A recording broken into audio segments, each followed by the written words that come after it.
on there, so I know we got to get the energy going, got a little energy going. So it's great to see everyone. So I'm David Bowers. I'm with Enterprise Community Partners, and first of all, let me thank David Murphy and the entire team here at Notre Dame for inviting us here. It's a real honor to be here today with my colleague, Patrick Jordan, who's working with us. So we've got until 4:25, so we're going to leave about 2-3 minutes for questions at the end. I'm going to go about 7 minutes or so with a little bit of background overview on who Enterprise is and what some of our work is around our faith-based development initiative, and then Patrick will spend some time going through an overview of our curriculum. So quick word about who Enterprise is. So Enterprise was founded, we like to say, out of a faith-based encounter. The late Jim Rouse, who was a very successful real estate developer, helped build the town of Columbia, Maryland, the Inner Harbor in Baltimore City, was part of the Church of the Savior community in Washington, D.C. And the story goes that there were 3 women at that church who wanted to buy and preserve a couple of buildings in the Adams Morgan neighborhood and preserve them as affordable for low-income people. And Mr. Rouse did what any good developer would do. He ran the numbers, said it didn't pencil out.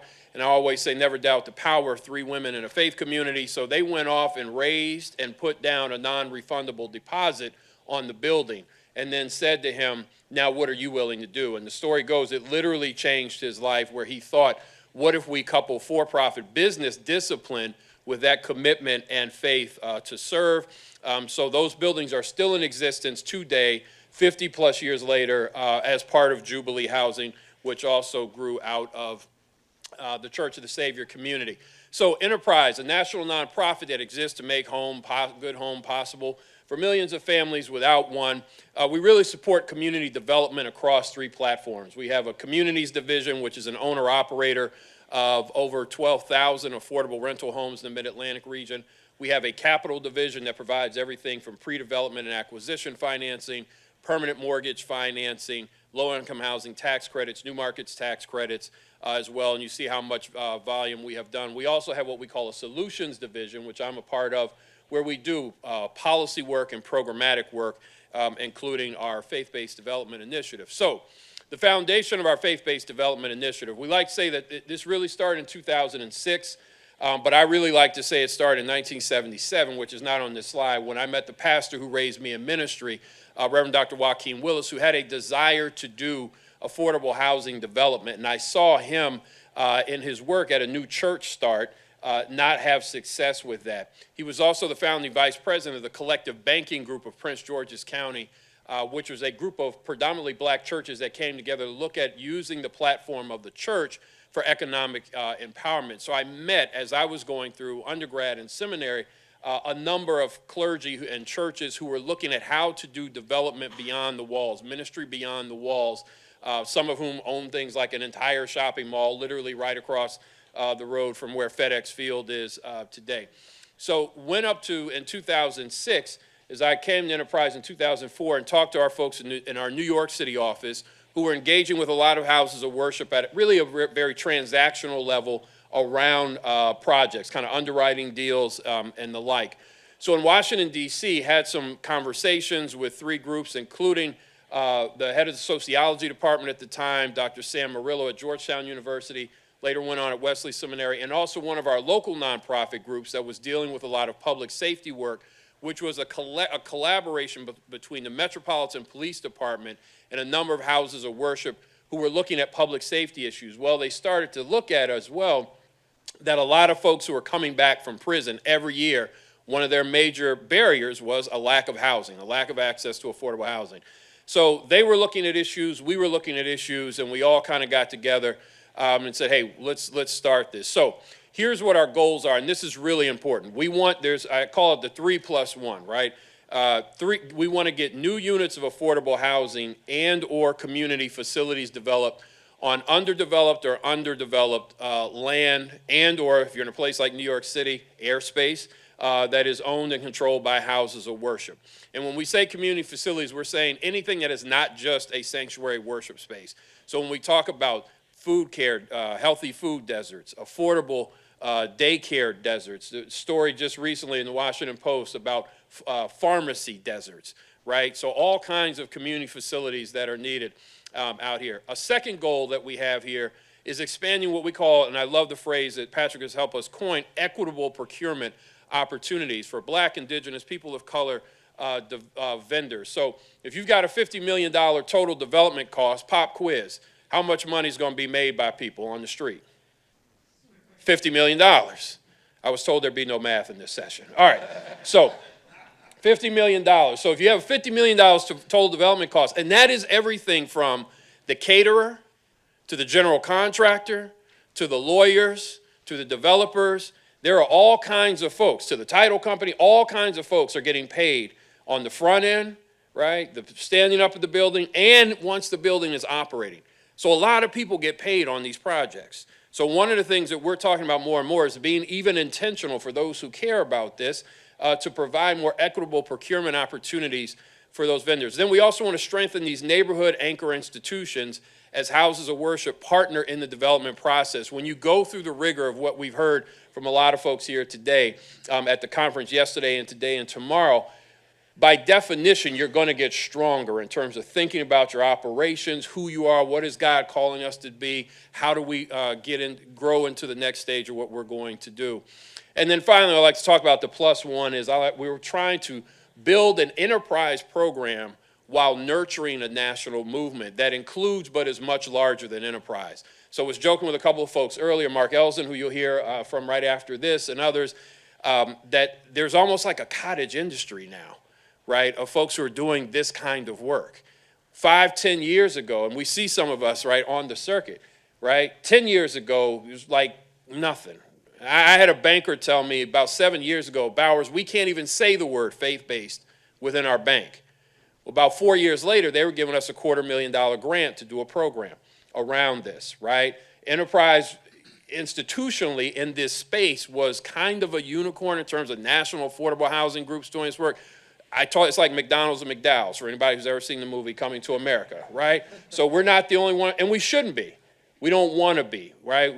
There's not only one burger maker. There's not only one car maker, right? So we want to kind of nurture this movement. Real quick, I like to talk about radical common sense, need, meet, and opportunity. So whether you talk about things like 20% of renters paying more than half of their income for housing, imagine that, half of your income for housing. That's 1 in every 5 households.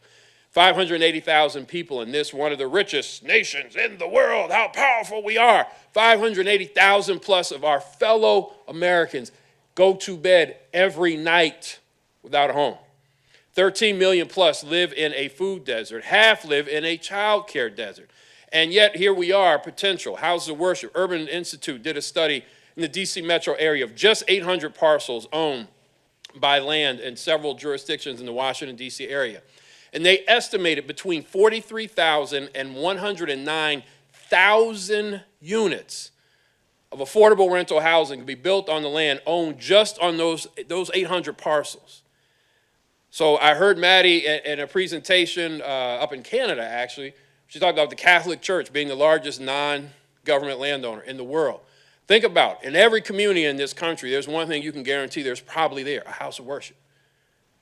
Oftentimes multiple. So think about the possibilities we as organized religion, organized houses of worship have in terms of meeting need. Doesn't mean everyone should do it, but there's real possibility. So very quickly, I'll end with this about what we actually do. So we started this model a few years ago. We've been iterating over time. So we've really landed on a couple things as a model to help prepare houses of worship to make an informed go or no-go decision. And if they're going to make a go-forward decision, help them get connected to the right types of folks. I like to say intellectual and financial capital, or dollars and cents with an S, so that they can move right in the right way. So trainings, 20-hour curriculum, which you'll hear more about from Patrick, who helped develop this. And the aim is to make senior clergy comfortably conversant. Not experts, but comfortably conversant. I always tell you, New Testament, Old Testament, systematic theology. I took a class at Howard University School of Divinity that literally taught you how to counsel people who are dying. What I didn't get at Howard was a class on how to run a pro forma or how to negotiate a land disposition deal, right? Most seminaries don't do that. So we're trying to make folks comfortably conversant. Grants for early pre-development expenses, particularly market studies and feasibility analysis. You want to build something, you need to know that there's not 4 more of those coming up in the same neighborhood. Access, obviously, to our products. We always tell folks, oh, shop around, shop around, shop around. technical assistance, organizational assessments, times with a development consultant. We build in now to our cohorts. The cohorts now are multiple years, usually at least 2 years, sometimes 3 to 5 years. Trinity Church, Wall Street here, I see the Reverend is here as one of the funders, and we've had others, local governments, we've had national banks who've helped to fund us like Wells Fargo and local jurisdictions. But being able to do multiple cohorts to walk with these houses of worship, to get them an owner's representative who helps them figure out what their development project concept will be. And that owner's rep is a person who does not have a dog in the hunt. They are not going after the deal. And that's a critical portion here. So that they're getting, their house of worship is getting kind of unfiltered, right, unbiased advice. And then shepherding TA from enterprise staff as distinct from the owner's rep TA consultant. We have our folks who are checking in about every 2 months with the pastors, clergy, lay leaders. How you doing? What's going on? Are you making progress? There's an iron sharpens iron peer learning exchange for senior clergy. That's also part of it. I have had people who look like my late grandfather break down in tears amongst their peers. You know how humbling that is when an 80-year-old pastor starts crying in front of his peers? Because that's how much pressure they are under. And I've had folks who literally are no longer with us say, I know my time is short, but I want to leave a good legacy and I don't want to make bad decisions, right? And so there's a lot of pressure here. So that kind of sharing space. Information on industry professionals, resource directories. I've had people say, Doc, we appreciate the fact you've given us a grant. I don't know where to shop for a developer. Oh, right. So putting together resource directories on these different types of professionals, and we've already talked about the development consultants. We've helped get units produced and preserved, mostly in the DC, Baltimore metro area. Another 7,500 projects in the projected pipeline, a health clinic, some are mixed use spaces. And you've heard about policy wins. Dr. Mian is here, who made a presentation yesterday about policy wins in different places around the country. And finally, where we work. Again, we're now doing things around the country. We've trained hundreds of houses of worship over years, but these multi-year cohorts now, Atlanta, Baltimore City, Miami, New York City, Seattle, Washington, D.C., Prince George's County. We've got them negotiating to finalize in Baltimore County, Montgomery County, Maryland. So we literally are working around the country with a pipeline of houses of worship. We are working to finalize an agreement with the Church of God in Christ, their National Community Development Corporation, to do 10 regional cohorts with 200 houses of worship around the country. So when you start thinking about getting to a critical level of mass, of bringing houses of worship on who can have impact. Finally, some lessons learned. Unfamiliarity with the process will make folks do nothing. Sometimes nonprofits need extensive TA. We talked about the connection to intellectual capital is sometimes as critical as the financial capital. Someone on an earlier panel talked about timelines. I always tell people the frame of reference for developers is quarterly. Frame of reference for people of faith is eternity. So we need to speed up the church and slow down the developers, right? We know about the mistrust. We've heard about that. And clergy and everyone needs to be clear. What's in it for me? And the clergy leader, my old pastor used to say, you can delegate authority but not responsibility. So the lead clergy trying to be the person who's on everything and in everything is oftentimes going to gum up the machine. So as long as they know the buck may stop with them or whoever, if it's a connectional system, the bishop and the like, but empowering others who can also be in the midst and making decisions. So now let me turn it over to Patrick. Thanks, David. So David mentioned we've got about 20 hours worth of curriculum that we take houses of worship through. This is going to be the 7 steps of faith-based development in 7 minutes. So it's a very high-level overview. And what we tell, as David mentioned, we're trying to help folks become comfortably conversant in development so they can take on joint venture work. If you want to become an expert in development, go to the fire school at Notre Dame and get your degree. So this is a totally different level of curriculum, but it's based on work that we've been doing across the country for the last several years. So we start with step 0. So we actually got 8 steps. Step 0 around discernment. We move on to visioning and acquisition. Some of those themes have been in other talks throughout the day. Partnerships and equitable procurement, finance, design, development, construction, and management. So we take folks through the process. In our 20 hours, we actually go much deeper into several topics. Discernment, I think we're having a talk from Mark Elsden a little bit later. It's really a process of whether to go and think about doing the due diligence to make a go, no-go decision as to whether or not you even want to consider it. We generally work in these cohorts with churches who have already been through that process. The next step around connecting mission to need, we take them through a couple of different pieces, one around creating a project vision, both because it's important in terms of bringing the team together, but it also saves time and money, and it becomes the way you get your project funded. Folks look for irresistibility. Having that elevator pitch about what this project is going to do, starting with your why, is what we really focus on. We make sure they can connect it to local need, understanding what's the local housing plan, what are the local demographics, and then also understanding how housing as a platform, how affordable housing helps support more broad outcomes than just around housing. We then talk about engagement, both community engagement with the broader community, as well as internal engagement with the congregation, with the diocese. How do you build momentum and case making around what you're trying to do, and have folks involved at appropriate levels throughout the process, creating YIMBYs, creating a God in my backyard approach rather than empowering folks who want to stop the project. Our second step around partnership and procurement really starts to look at what are the different models that a house of worship can engage in a joint venture partnership. You may want to retain property through a land lease. You may want to have an interim use. There may actually be an appropriate time for a sale with stipulations, but we look at all those.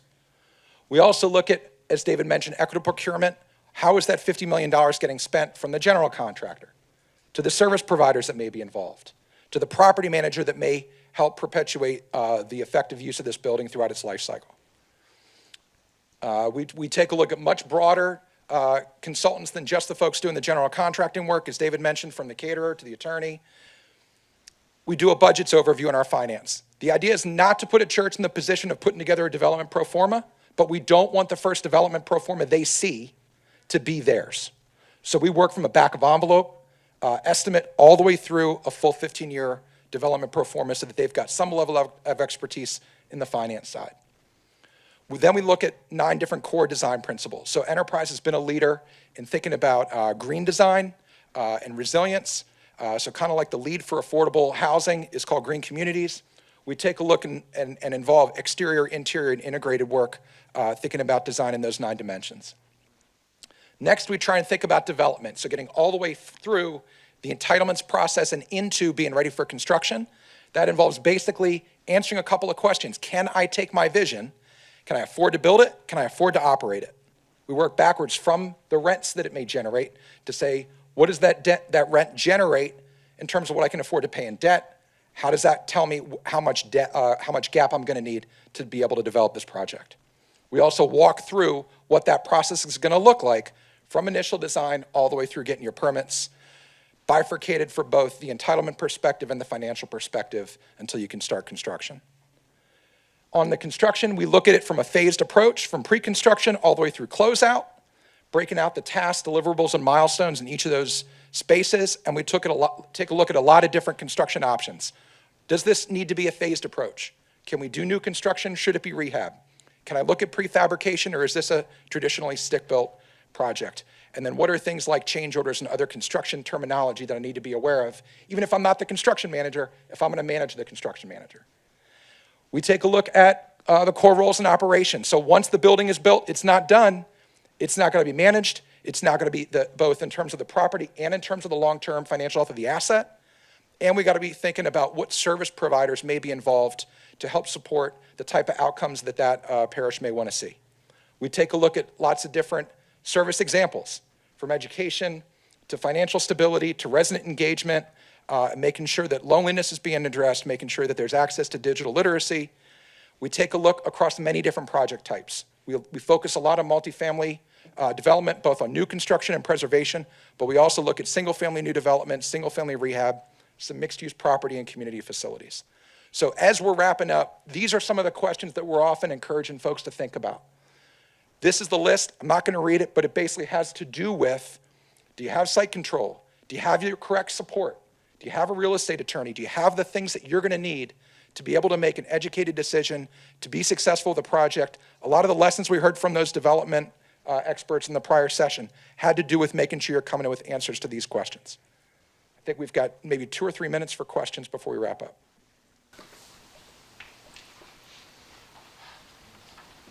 I have a question. I'm just curious, you talked about your cohorts, which, if I wasn't mistaken, seem to be concentrated in the Mid-Atlantic region and then all the way over to Seattle, I thought. I didn't think I saw anything in the middle. What's your, I guess, structure in terms of identifying the cohorts in part of the country, and what's your process as far as entities being involved in those cohorts? Yeah, so a couple of things. We've got, just to be clear, kind of goes east of Mississippi a little bit. So we've got, again, kind of New York, Baltimore City, Atlanta, and Miami, and then Seattle for the multi-year cohorts. And that's really been dictated by funding, our ability to do multi-year cohorts. Also, Prince George's County has started up one because of some local government funding. We do have some conversations going on in Detroit. Our office in the Gulf Coast in New Orleans is currently talking to the city of San Antonio and the city of Houston about potential multi-year cohorts. So it's really driven by where we have a regional market office and then where we've had some success in gaining funding, again, from folks ranging from local governments to Trinity Church, Wall Street, Blank Foundation, Wells Fargo Bank, Bank of America, community foundations, and the like. It's really driven. In terms of the process of who we'll take in, we will typically look at houses of worship who've gone beyond that point zero, that step zero, the discerning process, like what is God calling us to be when we grow up. That's too early for us, and Mark will be talking about that, I'm sure, coming up. We're generally looking at folks who are beyond that and are at the early stage, but we also sometimes take folks who are a little further down the line. They may have really thought through some things. In some cases, they've put in some money already on pre-development. But what we found is, one, it sometimes makes for a nice mix of like really early beginners and folks who are a little further. And we've also found that sometimes the houses of worship who are further along are typically not as far along as they think they are. Yep, one last question? Yes, sir. Yeah. Do you do a lot to help these houses of worship find funding? Do you do a lot of matchmaking, I guess I'd say? I understand your situation, here's some places I recommend, or do you actually go help them through that process a little bit? It's a great question. Yeah, do we help with the funding, like the financing funding and the like? So it's a combination of we bring some dollars and we get them to professionals who will help them do that work. So typically now in our cohorts, we're setting up a model where we're going to pay for anywhere from 50 to 100 hours for the development consultant who serves as an owner's rep, who will have some insights around, again, how do you find this, and helping to develop their project concept plan. Most importantly, and we'll provide some grant dollars for things like market study feasibility analysis. So we're bringing some dollars, some resource. But most importantly, what we say to the house of worship, because many of them are cash poor and land rich, is that once you get a development partner, and they should competitively bid that out, and we've heard that from some other presenters, that development partner, be it a nonprofit or a mission-oriented for-profit, that's what they do. So in the training, we tell the houses of worship, teach the houses of worship about kind of what this process is and what some of the resources are that are out there and who tends to have them, bless you. But we're saying to them, at the end of the day, you're going to partner with a developer for whom pulling that capital stack together is part of their primary job. Great. Thank you.